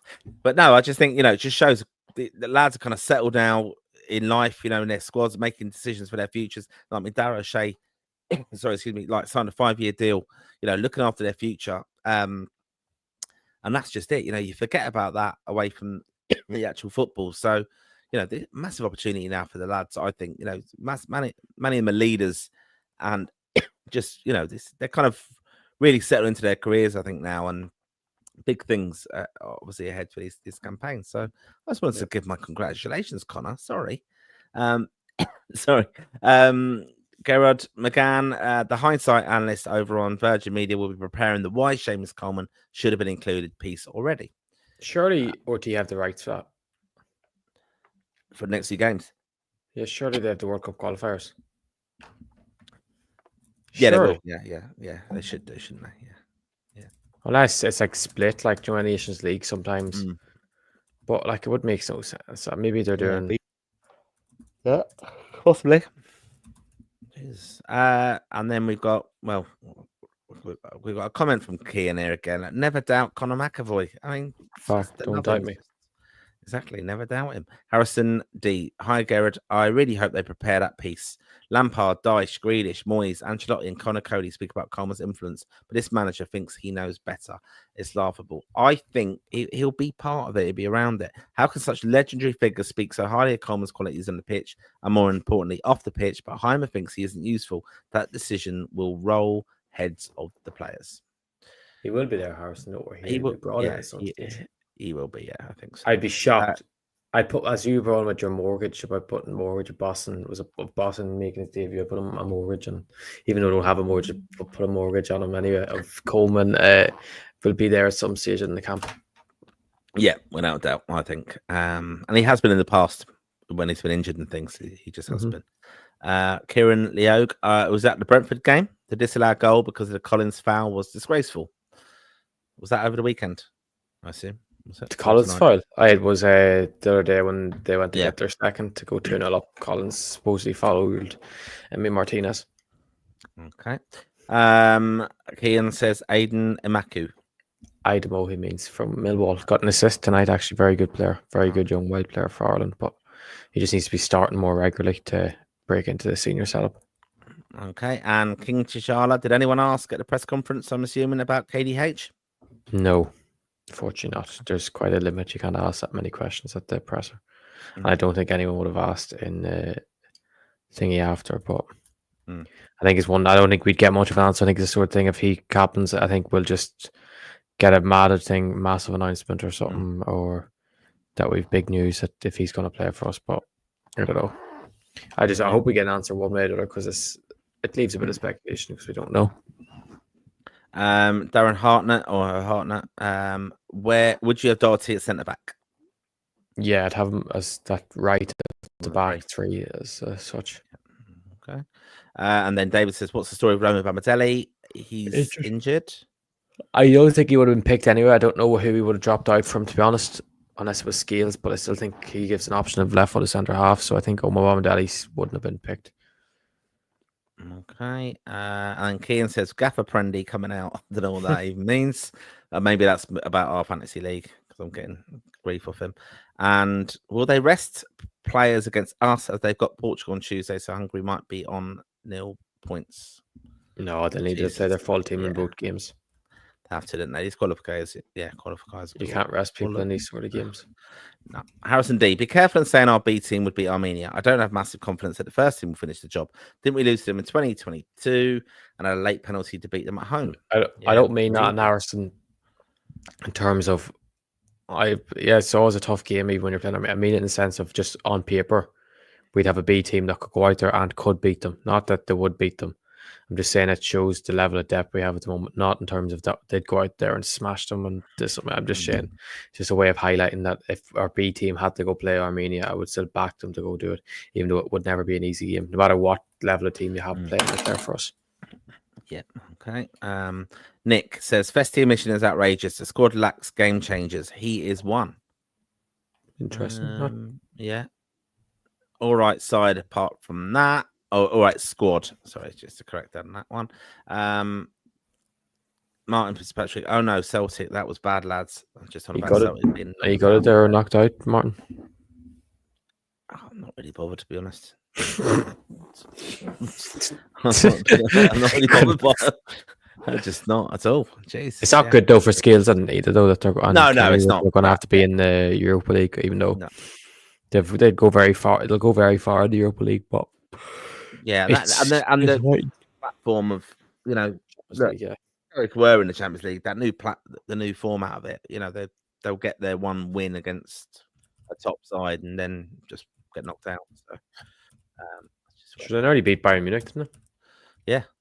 Yeah. Aaron Gubbins, how are you getting to Armenia? Are there a few stops before you get to Armenia? That's just. I am going through Istanbul on the day after the thingy game, the Hungary game. Wow. And there was a few going through Istanbul. Did I say Istanbul I'm going through? Yeah. No, I was sorry, Budapest. Sorry, because someone said to me earlier they were going through Istanbul. But now I'm going through Budapest. There's a few going through Istanbul. I think Dave's going through. Is he going through Frankfurt? I think because he says he's flying with Lufthansa. I think so. There's a few going through Frankfurt. No, so there's a few different places, but it's one stop. You fly like I'm flying directly to Budapest and then Budapest on to Yerevan.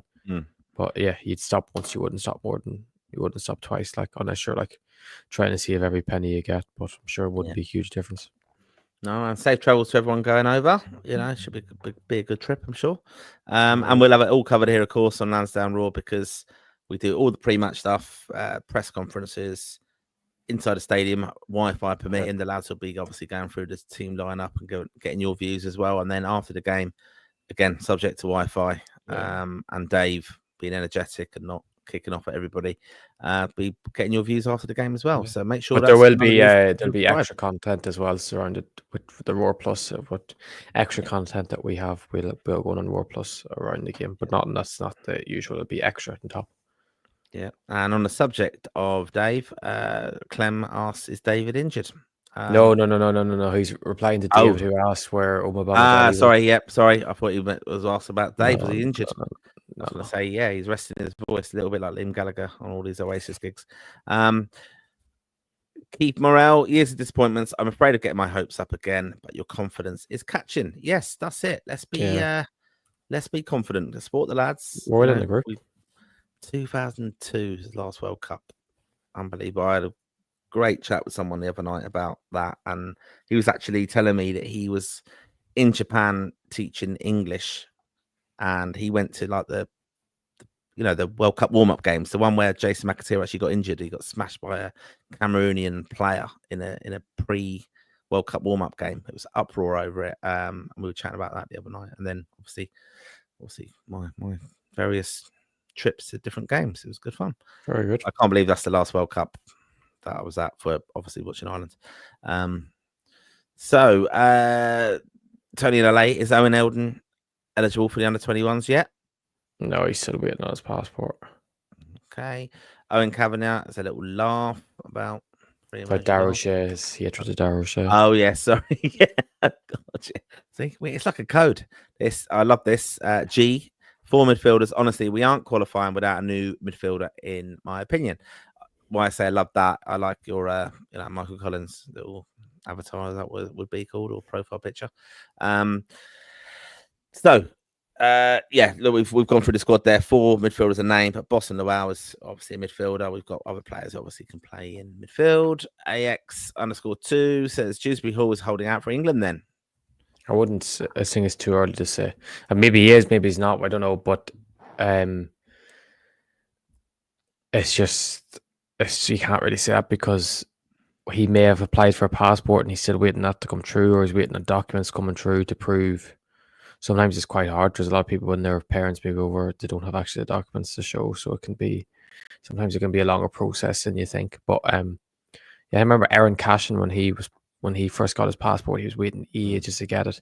So yeah, sometimes you just have to wait a while. But I don't know, like maybe he is AX_2, but maybe he's not. I just don't know. But I'm hopeful with the way that he turned up, the way Jaime was at Finch Farm last week. I think it was just doesn't really add up just to go tell someone they've not been picked.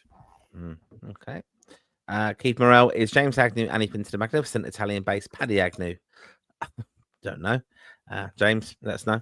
AX_2. Virgin Media shows the highlights later in the night. Is his view on whether the matches will be shown on RTE. We will find that out, obviously, for the next show, and we'll let everyone know where they can watch it if they're not lucky enough to be able to travel and head off on the supporters group traveling things.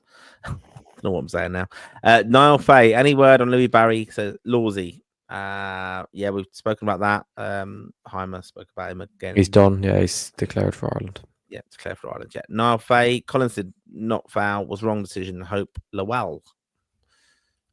He finished it good.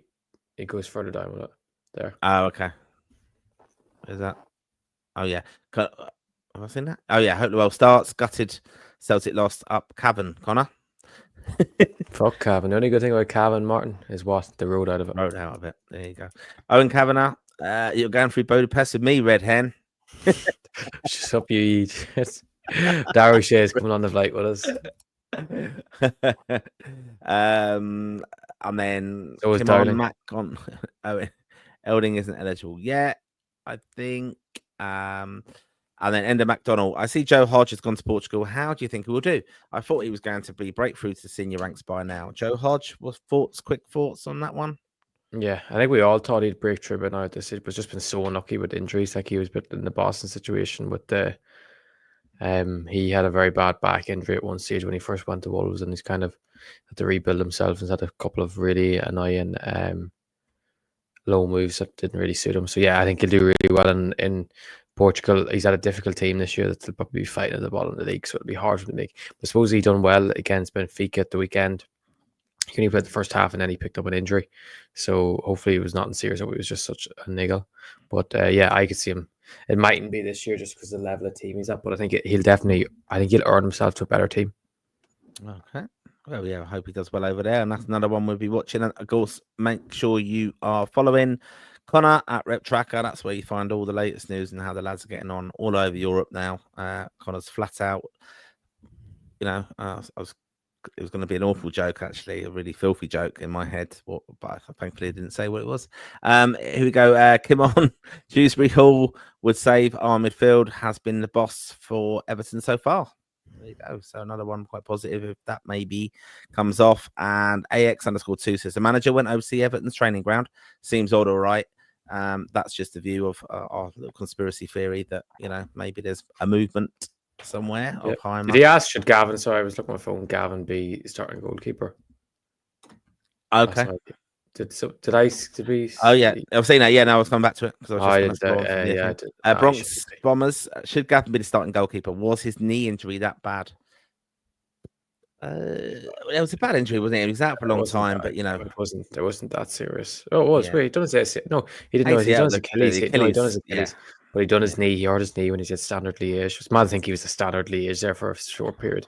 Yeah. But yeah, he no, it wasn't that bad. But he's not going to start over Keller. Keller's playing the Premier League. But anyway, move on with your comments. I just got distracted by that. I just didn't notice it. King Chella, Conor saying we can't go with Troy, Evan, but we have to really. There are two best players. One on form is our one true world-class player. We need to fit them both in. Surprised you don't agree. Also, Manning has never played well for Ireland. I just think it's just when we've tried it in the past, it's been a disaster. That just haven't worked. I know Evan wasn't in form and Troy was doing well, but like I wouldn't be distraught or disgusted if he went and played them as front. I just don't think it works as well as if we played one of them with a 10 behind him. I just think you can't just keep trying to fit all your best players into one team out of position just for the sake of it. But yeah, and yeah, Manning he's never really played well at left back, but he done well over the last couple. I wouldn't say he was amazing, but he done well playing as a left-sided like wing player when it's not his natural position. Okay, and Kim on also just says Hyman must find a way to have both Parrott and Ferguson starting.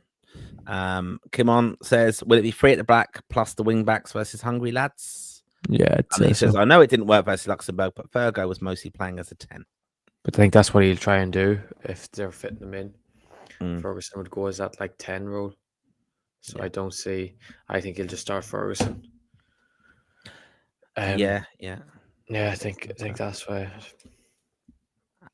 Niall Fay says Oshin, McEntee, and Senan Mullen doing okay too. Cavan lads, Conor. Yeah, they are, but it's just a pity they're from Cavan. Jeez, we're still getting loads and loads of comments coming up here. Here we go, Cian, Conor, up the Pats. Yes, up the Pats, up the Vista Media. On there. Kirkes was crap so far for Liverpool. Says, yeah. And Next Level FC. Hey lads, good show. I like the squad. Heimer has picked for the September games. Heimer will have us in a 4-4-2 setup like he did with Iceland, playing a high energy type of game. Yep. I mean, look, we've do go back and have a listen to this if you just joined late this evening, because we've obviously gone through the squad, giving our views, and we've chatted in great depth, of course. And we do appreciate over 2,500 of you watching this evening. Fantastic support of the show and the pod. But yeah, look, this is one of the most exciting squads I think we've seen for a long time. There'll be a lot of feel-good factor about the squad as well. The lads coming to form, playing regularly now. That's what we wanted. And yeah, look, it's great that we're having this kind of debate of can you play Ferguson and Troy Parrott, because in the past it used to be, God, like which of them's going to start? Whoever was in form, that was one. They're both kind of in form now. I mean, I know Eda's been struggling a little bit, but I could see him easily going with him in one of them games. Probably not, to be honest, because but it wouldn't be surprising though, because he's not. No. You were doing so well. Why would he start? Not against it, but he's not in form, and he can't just not go with two strikers that are really in form. No, but I'm just saying, if for example there was an injury to one of the others, that's how he does. But and like he can do a job for you. That's the thing. What I'm saying. My point on this is that the squad is very kind of settled now. Like we've been speculating for talking about the depth of the squad and who can come in and things like that. But he's been working with them now just over a year. He's settled now. He's been working with in the training ground behind the scenes. They work on so much stuff, obviously tactically and everything. So the lads know that, and they will be trusted. I think too. That was my point on that. AX2, so do you think Heimer would have had a meeting with Dewsbury Hall when he was at Everton's training ground recently? That's what we're thinking. We're speculating on that. That's our conspiracy theory. Next Level LFC, Heimer mentioned Louis Barry, which could be a useful option in the future, that's for sure. Yep, we mentioned that as well. And just stick Conor up top, said Cian. No, me and Boss in the midfield. And Boss in the midfield, yeah, running the show. Thank you again for your support this evening. I'm going to give another little shout out to what we do here on As a Raw. This is by the fans for the fans. We absolutely love doing this, but your help and support really does help us. We do have a subscription channel as well where you get extra content for $4.99 a month, and if you subscribe by the 31st of August, you will get an opportunity to win a Roma jersey, Evan Ferguson. I nearly said signed shirt. It won't be signed, but it's going to be a Roma jersey, Evan Ferguson number and name on the back of it. So that's another incentive for you to support the show, support the channel, the future of the channel as well.